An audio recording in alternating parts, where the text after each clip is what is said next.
All right, so this is Precalculus B. We're still dealing with vector addition by starting with direction angle and magnitude, and doing vector addition or operations with those.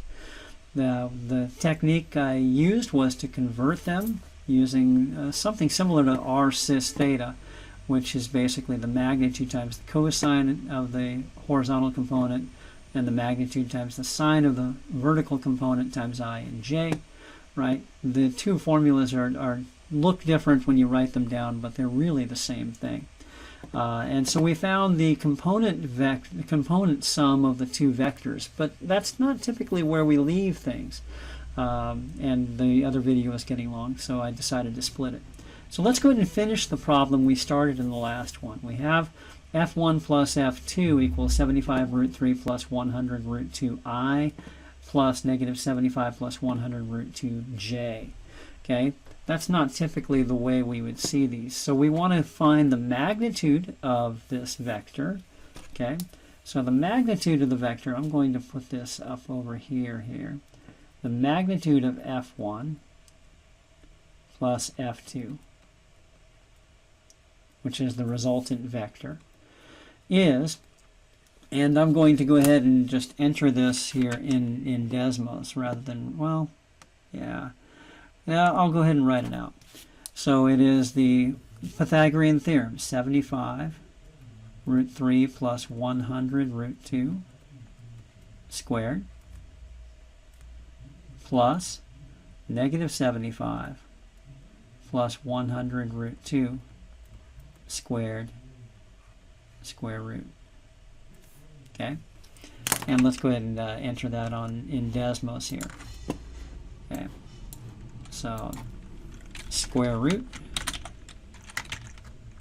parentheses 75 square root 3 plus 100 square root 2 squared plus negative 75 plus 100 square root 2 squared. Okay, and we get a magnitude of 279.34, approximately 279.34. Okay, newtons. And then the direction, for the direction we would do this.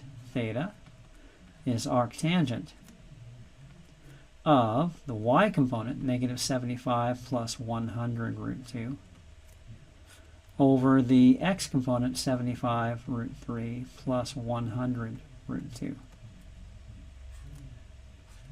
Okay, and we would do that this way here, and we are in degrees still from the last one. Arctangent,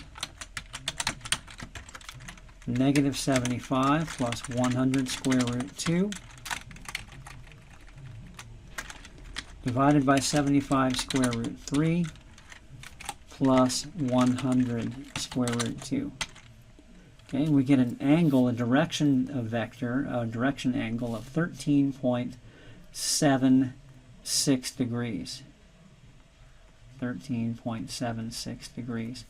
Now, as I look at this, this seems about right. So we have, if we do the parallelogram method, the diagonal of the parallelogram is right here, and we have just said that the resultant vector has a magnitude of 279.34 newtons, 279.34 newtons, and has an angle of 13.76 degrees. And that appears to be right, so that sounds reasonable. Okay, and that's the way we would typically express this. So magnitude and direction. Magnitude and direction. Now, I want to verify, since we set this up, I want to verify that the trigonometry works here a little bit. Okay, so let's go down here. I want to verify using another technique. Okay, so let's take this drawing here and expand on it a little bit. So we've got a vector of at 45 degrees. 45 degrees. of 200 newtons. And a vector at 30 degrees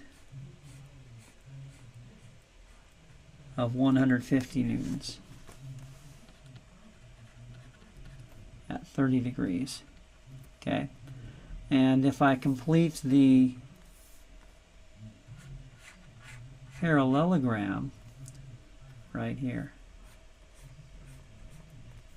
we get our resultant vector, which is not very accurately drawn, but we get the idea. The resultant vector. Now the length of this is 200. The length of this is 150. And the question is, what are the angles? Well, let's go ahead and solve it this way here. 45 plus 30 is 75 degrees. 45 plus 30 is 75 degrees. And adjacent or consecutive angles in a parallelogram are supplementary. So this is 105 degrees because it has to make 180 with 75. Okay, and let's use the law of cosines. Law of cosines, which says, if I call this d, d equals, which we say 200 squared plus 150 squared minus 2 times 200 times 150 cosine of the angle between them, if you recall the law of cosines from your trig days here. Square root. Try that again. Okay, and I just want to verify that this actually does work. So let's go ahead and pull up Desmos, right, and enter this. Square root 200 squared plus 150 squared minus 2 times 200 times 150 times cosine of the angle between them, 105. And we get 279.336. Same exact answer that we got before. So this hopefully helps you build your confidence that this method does work.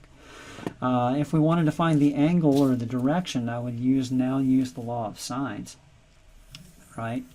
To find this angle here. Let's change colors again. So let's find this angle right here.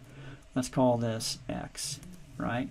Law of sines says 150 over sine x equals d over sine 105.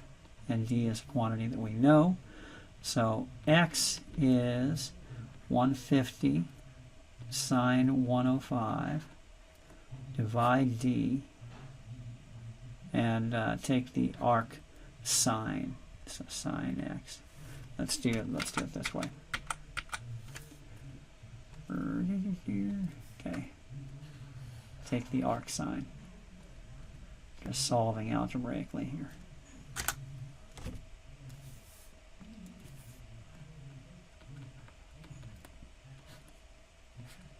Okay, and so let's do that here. Arc sine 150 sine 105. Oh, divide d, and I haven't assigned this to d, so d equals. So I can save that here. Sine 105 divide d. 31.24. It's approximately 31.24. Now, in order to find this angle, I'm going to subtract that from 45. So theta, our angle that we're interested in from the positive x-axis, is 45 minus 31.24. And 45 minus 31.24, I'm just going to do this here, 45 minus is 13.755. So the exact same angle, 13.576.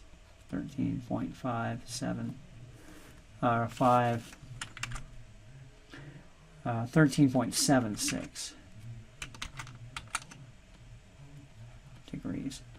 Okay, so hopefully that helps you build your confidence. So the technique is to use r cis theta essentially, to convert into rectangular form, perform the operation, and then convert back to to polar form. Now, you might say, well, it seems like a lot of work.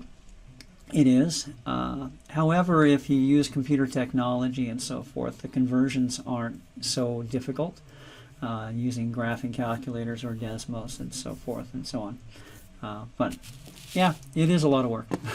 I'll give you that.